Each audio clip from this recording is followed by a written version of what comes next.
Pagka tinanong nga, kakayanin ba? Ang lagi ko sagot, oo, pag sama-sama tayo. Pag Yan. nagsama-sama tayo, ay wala namang imposible na gawin eh. Ang problema lang, yun na nga rin yung pakiusap ko sa mga nakikinig, magtulungan na tayo. Kaya nga po. Magtulungan.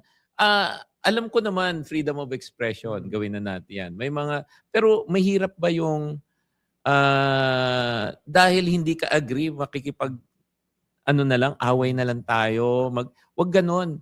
Ang sa akin, may mga nangyari sa bansa natin na hindi natin gusto. Opo. Nandiyan na yan. Anong gagawin natin? Mag-aaway na lang tayo? Gawin na natin yung tama. Ano ba yung tama? Magtulungan tayo para yung mawawalan ng trabaho, magkaroon ng trabaho sa digital sector. Correct. Para yung serbisyo sa telecoms, umayos. Para yung korupsyon na gusto na nating tanggalin,